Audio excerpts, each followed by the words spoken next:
Hello everyone, this is Jokay once again and welcome back to my YouTube channel. For today's video guys, andito nga kami sa CSI San Fernando, La Union. Mamimili lang kami guys ng mga pagkain or mga anything na pwede naming dalhin sa aming staycation. So yes guys, kasama nga ito sa aking itinerary na makapag-staycation naman kami ng aking buong pamilya. By the way guys, I'm from San Juan, La Union and I'm pretty sure that everyone knows that San Juan, La Union is the so-called surfing capital of the North. Kaya naman guys, gusto kong iparana sa aking buong pamilya kung ano man yung mga experiences na nararanasan ng mga dayuhan pa na pumupunta ng San Juan para lang ma-experience kung gaano kaganda yung aming bayan. Kaya naman guys, bago pa man ang aking bakasyon, talaga namang busy na ako mag-scroll sa aking Facebook para lang maghanap ng mga possible hostel or any transient houses na nag-accommodate ng malaking grupo katulad nga ng aming buong pamilya. And luckily guys, nakahanap naman ako. At ito nga guys ang Tara's Tiny House na matatagpuan lang guys sa boundary ng San Juan at ng Lingsat, San Fernando, La Union. And for the first time guys, talaga namang napaka-happy ko and napaka-grateful dahil sa unang pagkakataon guys, mararanasan naming mag-staycation ng buong pamilya ko.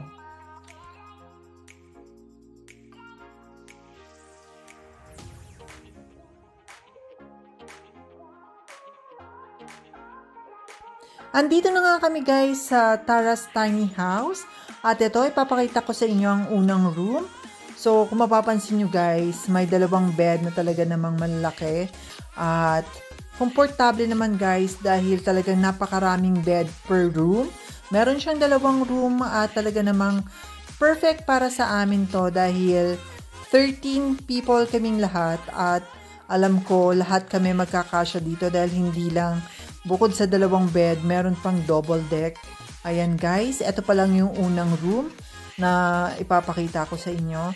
At dito sa labas guys, ayan nga, nagkakagulo pa sila dahil kadarating lang namin, meron din karaoke. At ayan, ito naman yung pangalawang room. Meron din dalawang bed at meron din isang double deck. So perfect para sa aming family. Hindi kami kukulangin sa mga bed and both rooms are air-conditioned.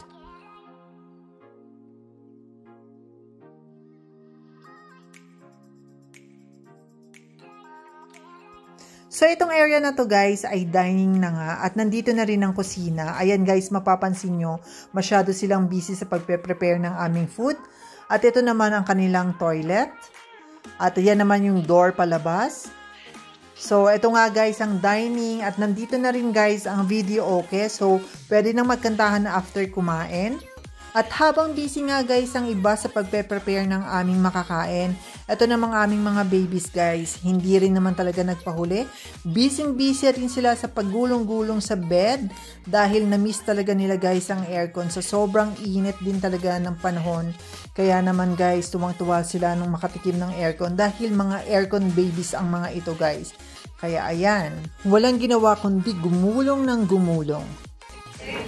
Ayan, ito yung pamilya kong napaka lalaki. Malalaking subo.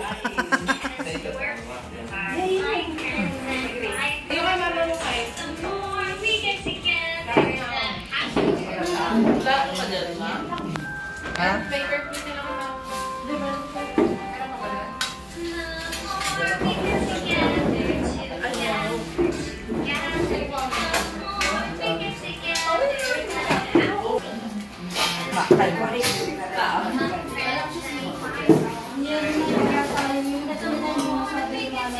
Ito yung aming mga dinala.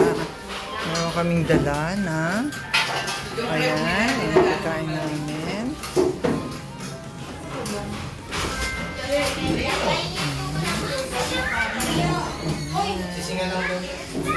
At ito, dala-dala rin namin ito.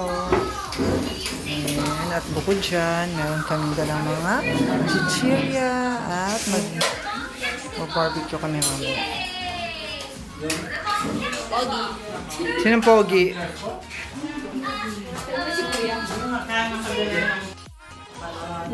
Ito ang mga pulutan ng mga manlalasing. At ito ang founder ng manlalasing. Grabe ka naman.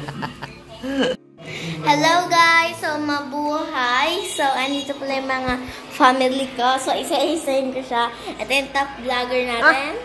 Mag-hi ka na! Hello!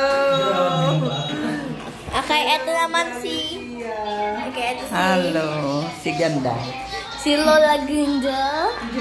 Si Tita. Hi ka na sa vlog. Tita Lizelle. Hi ka na.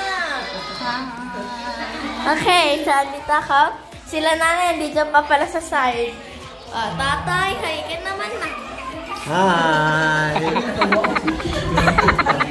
Hi! Okay, sa boys room. Boys, hi na kayo sa vlog. Yan, walang mga energy. Say hi! Tita Mel's vlog. Okay, doon tayo sa mga bata. Huwag kayo maingay ha. Pero si Ate Kayla, si Mama, sabi ito si... At dahil nga tipsy na kaming lahat guys, kaya naman itong aking pamangkin, kinuha na ang aking cellphone at nag-take charge na sa pagbablog. Kaya siya, enjoy vlogging! Jamel! So, ano naman kami nandito sa kanyang surprise? Bukas, nadating! Ang ano ba siya umalis tika? Ngayon ba? Ganun yung kinakabahan yung mga O sige guys, sige kayo dito na ganun. Yan na. So may party tayo ngayon, so alagigin mo. Ano kita natin to? Para 48. Yan o. Sino ang may birthday ngayon? Ito ang birthday girl. Ito isang baby, dapat 31, ilabas na lang. So may natin kami guys, pero tubig na, tubig ka. Yan guys. Malamang guys. Yan o. Sama kayo patang guys. Yan. So hello guys. So mag-tour house naman tayo. So and this is the table of the family. Mga ilang side na to, tita? Parang ano to? Ano ba tayo? Hindi. Isang ano siya, isang table na siya malaki. Tapos maganda naman siya kahit sa namin na tiny house. May oven na siya dito, may cabinet na yan. Wala naman tayong break. Huwag kayong mag-iingit naman doon. Meron kami naman dito. Tapos pinagawin. Nagawin dito na yung list natin. Huwag may computer sa MPC. Yung pamagawin sa pinsa. Okay, so sa second part, nagawin kami. Post ko muna.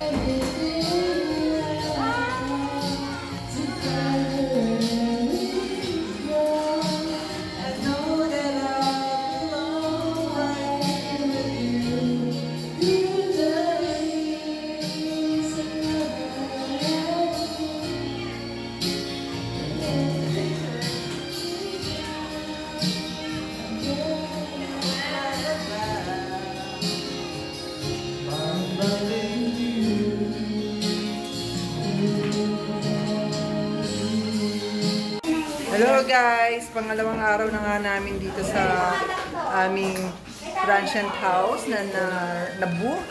At ito na yung aking pamilya, nagkakagulo na sila sa pagkain. Ayan, nagkakagulo. Ayan, nagkakagulo na po sila. Ang Shanghai at fried chicken na in-order ng aking donyang hipag para sa kanyang special na biyenan. Ayan ang kanyang mga special na biyenan. Ay, si nanay, si tatay. Ayan, ito ang kanyang gwapong anak. Ayan. Ito naman ang aming napakagandang pamangkin. Pag narinig ni Sia yan, magtatampo na naman. Ayan. At ito naman ang aking magandang apukis. Po. Upo na, magpipicture ako.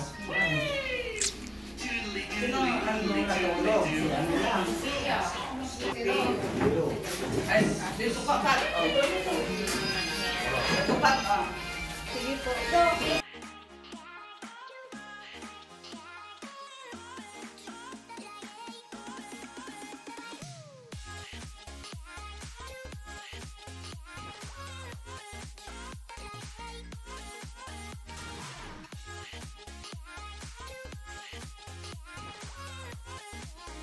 Ayan guys, pagkatapos nga namin kumain at magkantahan, kanya-kanya ng pwesto dahil talaga namang pagoda na ang mga babies, ganun din kami. Kaya naman guys, ito lang talaga yung nilolong ko talaga na bakasyon para sa aming lahat na magkasama-sama at magkaroon din ng quality time. Hello guys! Andito po, sorry kanya lang. Hello everyone! Nandito na nga kami sa beach. Naman tayo. Oo naman ta. Ayan ang tita kong maganda. Ayan. Say hi tita to my vlog. Hi! Hi! So andito nga po kami sa San Juan, La Union, ang aking hometown. At tignan mo naman ang aking anak. Wow! Perfect! Oh, ayan. At ang aking pamangkin. Look guys, how handsome is my nephew. Oh, 'di ba? Parang anak ko lang, 'di ba? Kamukha ko talaga. Oo, parang nanay ko. Oh. Ayan. Ayan guys, isa sa mga dinadayo dito sa San Juan, La Union, ang napaka-perfect na sunset. Inaantay na nga lang namin guys ang paglubog ng araw. At ayan guys, napakarami pa ring tao kahit na hapon, actually meron siyang time na pwede ka lang mag-swimming sa yung may-ari ng aming transient or yung villa na nirent namin is until 6 o'clock pwedeng mag-swimming. Pero anong oras na ba, Jiro? 5:57. Oh, 5:57 na time check guys, 5:57, pero napakarami pa rin si swimming. Kung mapapansin nyo guys, meron pa hanggang dun, ayan guys. Ayan, yan yata yung sea bay, napakadami pang tao guys. So, I think hindi lang ito matatapos until 6 PM dahil maliwanag pa naman, ay napakaraming tao pa guys. Yan, nag-aantay lang talaga kami ng sunset kasi napakaganda ng sunset San Juan, La Union. At magpipicture lang kami as remembrance sa San Juan dahil medyo matagal na naman guys akong mawawala at makakabalik dito sa aming hometown. So inaano ko lang, sinusulit ko lang yung aking bakasyon dito sa aming lugar, sa aming province.